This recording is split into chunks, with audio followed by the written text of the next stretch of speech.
All right, so back to our gorgeous Miss S. She was like, ooh, look at me on my place. Good job, cutie. So with our gorgeous Miss Sophie, we're gonna now work a little bit with some gorgeous stay behaviors. So she's like, and I'm over my fish snack. So we did sneak her out for a little potty, which is perfect. She did a great job. So when we're working a little bit with our gorgeous gal, maybe what we'll do is we'll warm up a little bit with some loose leash walking, then we'll go back to our bed and work that skill. Ready, cuteness?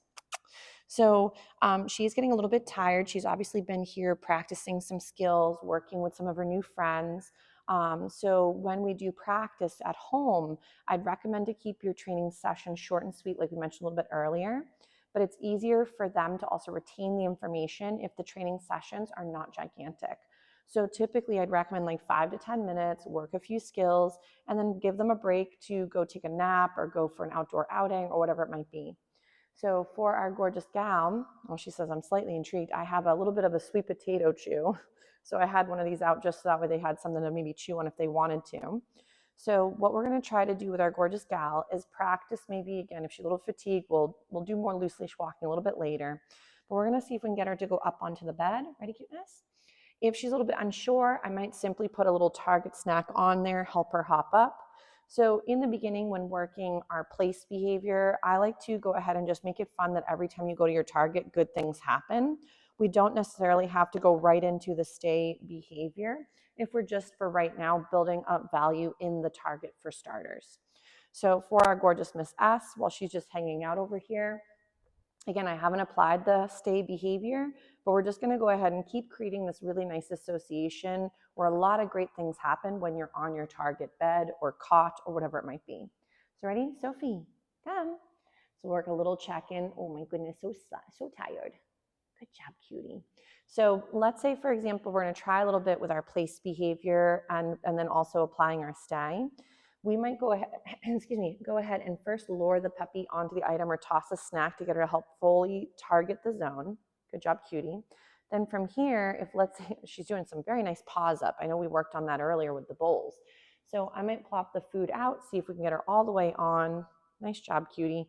If again your puppy was ever nervous about something, I would not try to make them choose between food and feeling safe. So what I mean by that is if your dog was really scared about a certain item and you're trying to coax them closer to the spooky thing with food, that's a really great way to create a lot of conflict for your babe, but also big truck going by. So also a lot of, for example, moments where then pairing the food with something sort of spooky from their end could actually ruin your food as a positive association. So you can actually do what's called poisoning a cue or a skill or poisoning food to the point where they will not be practicing checking in because of the food because they're too flustered thinking it's associated with that spooky thing. Ready, cuteness? So we'll do a little find it. She's like, I guess so. Look at her slowly meandering. Rocking that flirt pole got her so tired. So if let's say, for example, maybe she's having a little bit of a harder time at moments kind of vegging in the spot, I would just feed for even the beginning stages. So if that means in the beginning, I am just simply feeding her for being on the placemat, and I haven't necessarily applied the stay, I'm still creating a lot of great value in being on the target.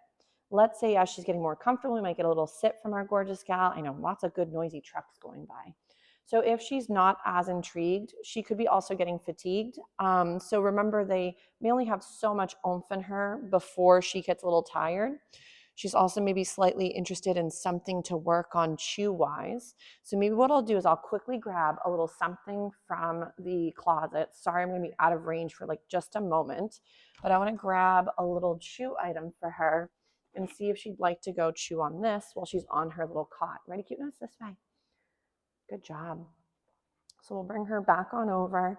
So I just went to my closet. There's obviously I have a lot of little goodies when it comes to chew items and different things to work on. What are you thinking, ma'am? You going to the door again?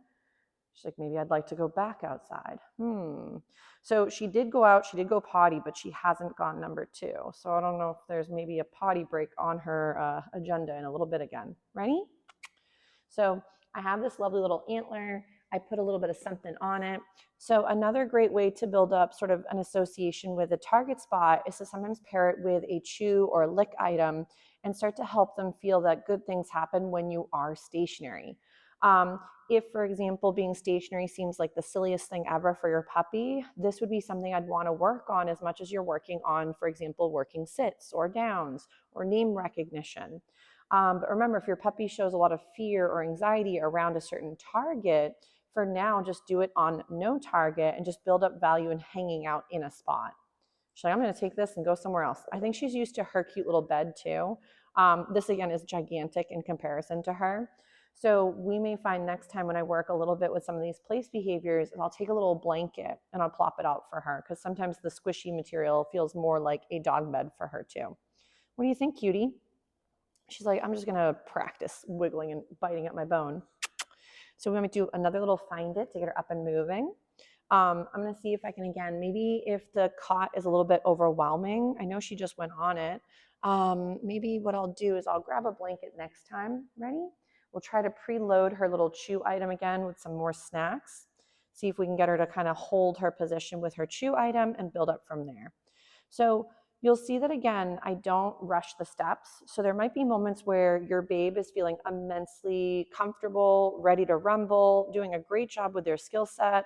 And then other days they like completely forgot their name, or they have no idea what the heck we're asking. So just like with us, it takes some time to generalize and really understand a skill set. Ready, cuteness? So for some of the babes, it could be moments where we thought they understood something completely, but it was maybe just one of those days they were feeling pretty good about it. But to really generalize these skills, we'd have to be able to get the same behavior with multiple different dynamics when it comes to distractions, distances, different variations of sometimes the environment or textures. And if your babe can offer a sit in all of those different venues, then they really do understand the sit behavior. So like right now, we might even again do the double whammy, where she's getting her chew item and she's also getting a few of her little morsels for being on her dog target, which is her little cot for today. Nice job, cutie.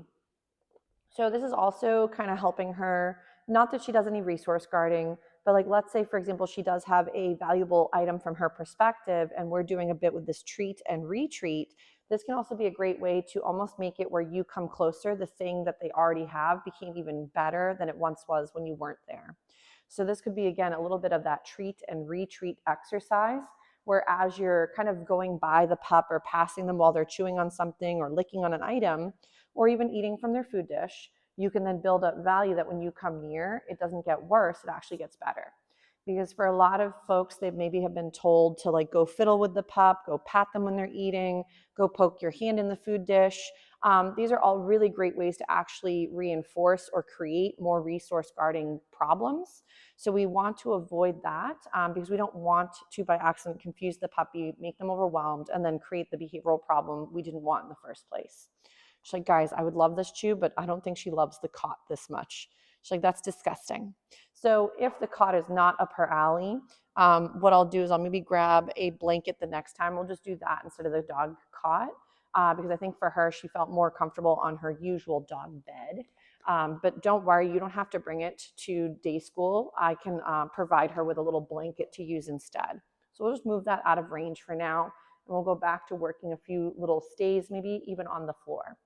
So with a stay behavior or cue, again, you don't have to have a target. So I know we've discussed this a little bit in classes prior. So stays are going to be stay there until I come to get you. So there's no recall from the stay. There's no movement where the puppy comes to you. You always go to them.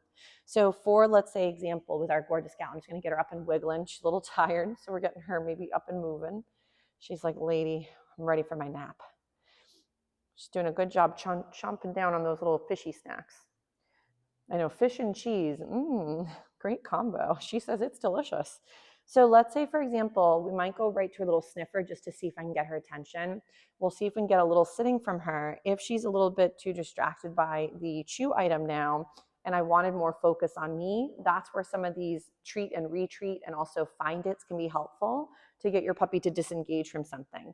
She's doing a very nice job. You're going to go get a drink? Where are you going, ma'am? She's like, I don't know where I'm going.